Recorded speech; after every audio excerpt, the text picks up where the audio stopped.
Good morning. I have finished this Emerson biography that I've been reading for the last month or so. Here, Robert Richardson. So I've talked in a number of these videos um, as things have struck me, and towards the end of the book, there's a reference from one of Emerson's later journals that I think kind of nicely wraps up the ideas that occupied Emerson through his life, through his writing, through his career, as a lecturer, um, as a teacher, as a writer. So I thought I would read through these. There are 1, 2, 3, 4, 5, 6, 7 of them. If I get carried away by one of them, then I'll come back to the rest tomorrow. So the first aphorism, I think it's helpful to think that Emerson, even in his longer essays, is really an aphorist, a creator of aphorisms, right? Powerful single statements that kind of punch in. And the essays often feel like an avalanche or an ocean of these aphorisms, wave after wave of insight, each sentence sort of worth its own cogitative meditation, right? So the mind is the center of things, so that theology, nature, astronomy, and history date from where the observer stands. The observer, that's us. It's me, that's you. This really positions the individual awareness as, and this is, I think, the core of what Emerson means by self-reliance. I think it's a misinterpretation to think of self-reliance as kind of rugged individualism, to hell with society, to hell with like shared governance. I don't think that's at all what Emerson meant by self-reliance, and I don't think it's what many of us really think it means. It's a bit of a straw person argument, but if our mind, like the full spectrum of our perception and our apperceptions, right, the things that are on the fringe of our awareness but that are coming in through our senses into our mind, then we have this mind organ that correlates all of the input from the moment and from the past. Theology, nature, astronomy, and history date from where the observer stands. We are a participant in that process of history, that process of astronomy. Right? We aren't simply accumulators of facts. We are participants in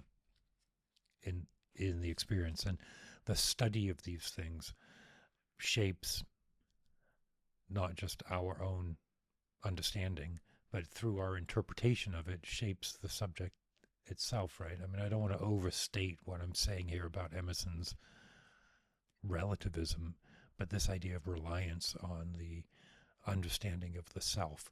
What else is there except this cognate within us? And that is very clear in Emerson's writings throughout his entire life, whether it's his private journals or his published works, is that there's no truly received wisdom. We can study for direction and inspiration, but it is ultimately our own experience. I'm not going to get through 7 of these in a 10-minute video, am I? The second item, without identity at base, chaos must be forever. On the initial forms or forces, be they what they may, we must have already all the properties which in any combination they afterwards exhibit. Now, that's a profound one, right? And it ties in, I think, with what we're saying in the first bit about the interaction with the causes and understandings of history, astronomy, science, that within the moment and within our own mind are the forms and forces to bring about eternity. Right now, I'm definitely throwing some extra words in there. We must have already all the properties which in any combination they afterwards exhibit. Nothing comes from nothing, except when something comes from nothing. But that's a different video. We are today the accumulation of the forms and forces that have brought us here today, and only that which is present can manifest. So cultivate what is present with study, with practice, with discipline, with writing, with poetry. These videos on these aphorisms here, I thought would be the summary of my Emersonian reading so far, but there's a couple of points where he talks about poetry, and so there's volcanic energy of poetry. And perhaps you don't think of Emerson as being this Dionysian poet, but at his heart, that is what he is what he was. That's why the affinity with Whitman, I think. Right. That will be my summation of Emerson. These aphorisms are context and overview. So that's two. The third one, philosophy is insight into the necessity of things. The ground of everything lies in the thing itself. So Emerson is really putting into words the core centrality of experience. Right? The ground of everything lies in the thing itself. So when he's saying ground here, right, there's obviously the ground we walk on. There's the ground which is the base of our thinking, which is the study and input that we put in. But ground is also the full sort of covalent reality of the universe.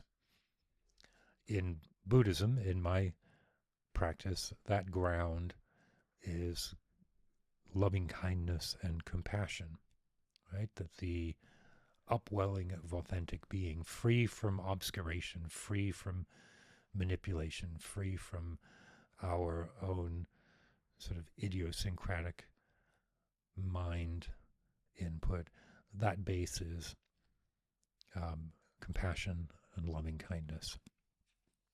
I always have to watch myself that I don't over-interpret Emerson as a Buddhist, because he's not a Buddhist. What's astonishing me as I've read this is what a truly powerful avatar.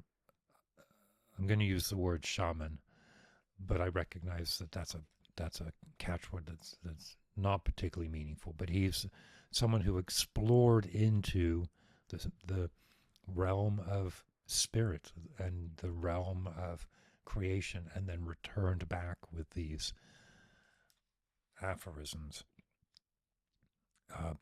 Philosophy is insight into the necessity of things.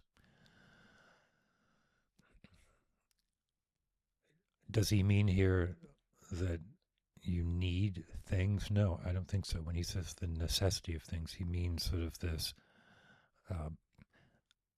overpowering sense of the beingness of things. The hecity. It's a Latin term that I don't quite understand. It. Haecity. I'll come back to that one. It's in Joyce when Stephen Dedalus is talking about Hamlet, I think. That's where I learned it. Oh, I think it's Aristotelian philosophy. Excuse me. So, let's pull those first three together, and I'll come back tomorrow and finish the other four, because so far we have the idea that the individual sort of stands on this ground of self-reliant, compelling understanding. And we see history, and we see art, and we experience poetry through this upwelling of the moment, through this necessity of things, this thingness of things. And Emerson is a guide for us to experience this, right? He is someone who, through his own practice, has experienced this energy and desperately wants all of us to experience that same. And I think in the ethical lectures and the times when he talks about politics, it is from this driven experience of the poetic that he wants governance to be informed. So, more to come on this. My summary of Emerson based on Robert Richardson's The Mind on Fire. I just saw Richardson has another book called, I can't remember, Three Paths, something like that. Also about Emerson and Thoreau. And anyway, it's about how they dealt with grief, which is a factor in all Emerson's life. He lost many people dear to him, including a young wife when he was in his 20s. So maybe I'll read that book next. But for now, I'm going to wrap this up, get this video out, get to work, and keep your wits about you.